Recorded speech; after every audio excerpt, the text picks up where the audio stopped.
delivering top-notch service, enhancing productivity, and reducing downtime. In the data center, a part of the growing digital document revolution.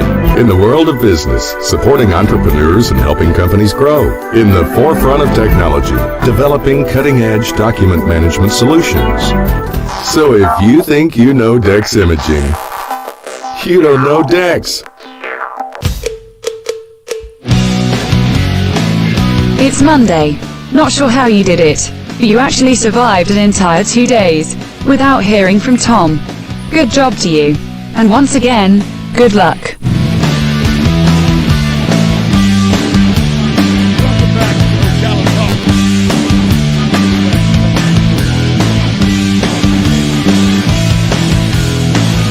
That is the story of the hit and run that occurred over the weekend. Friday night on 25th Avenue, right before you get to 326. Kimberly DeLeon was skateboarding in the middle of the road, and she was hit by a vehicle that drove away. She was with her stepbrother. They were skating together when a car turned the corner, hit DeLeon. The driver turned off the lights, stopped, looked, turned off the lights after the crash and left. So she couldn't get a tag number or anything. Somebody like that doesn't need to be on the road, folks. FHP troopers are seeking assistance in finding the vehicle in De Leon's hit-and-run crash. It occurred in the 6,000 block of Northeast 25th Avenue. It is an unlit two-lane stretch of road, and when I mean unlit, I mean pitch black dark. Troopers believe the vehicle was a dark-colored Hyundai Elantra. Should have extensive damage to the windshield, the hood. Should have a damaged or missing fog light on the passenger side. They believe the car is between the 2011 and the 2013. It was last seen traveling eastbound on County Road 326. So if you know anything, according to troopers on the scene, if you know anything, please get in touch with the Florida Highway Patrol, Star FHP, to let them know what you know. De Leon was riding a skateboard northbound along Northeast 25th Avenue to the center lane line. The vehicle was also northbound, so it hit her from behind. FHP officials said, according to witnesses, the driver braked, veered left partially into the southbound lane, slowed, looked, shut all its lights off, and continued to drive. County Fire Rescue pronounced the victim dead at 9:03 p.m. The crash occurred at 8:55. It's just cowardly to run somebody over and leave the scene and leave them to die in the road. It's, if you were impaired, face, you made your bed, lie in it. Face the music.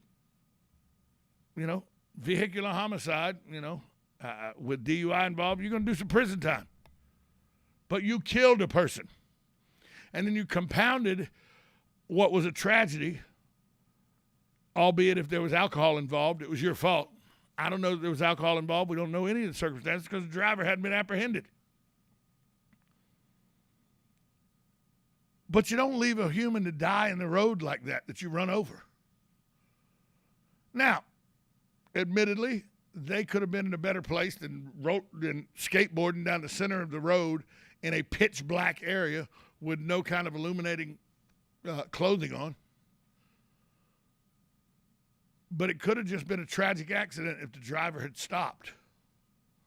Unless the driver was impaired, which is, when you leave the scene of an accident, that's what you have to assume, is there was some impaired, the driver had something going on, or they either was unlicensed, so they shouldn't have been on the road. They were impaired, so they shouldn't have been on the road. They maybe didn't have the right identification, or they were illegal, so they shouldn't have been on the road. But that's all the things that run through your head when you find that somebody's been run over and it's a hit and run and people leave. And this young lady died. That's just a coward. A yellow coward. Nothing that you can say will change my mind. If the driver stops, tries to render aid, says, look, I didn't see them. They were in the middle of the road. They were skateboarding. It's a pitch black road.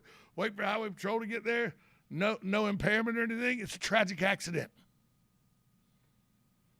It could still be a tragic accident. It could be somebody that left, that wasn't impaired, that just got scared and left the scene. But once that happens, all these other thoughts come into your thought process.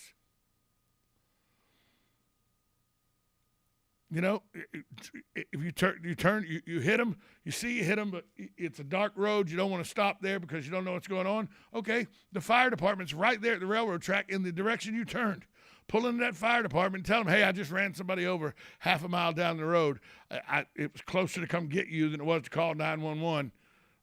Now the police have know who you are. You've actually went and got help. This thing could have played out so many different ways. But instead, you drove off and left them to die in the road like roadkill or something. You coward.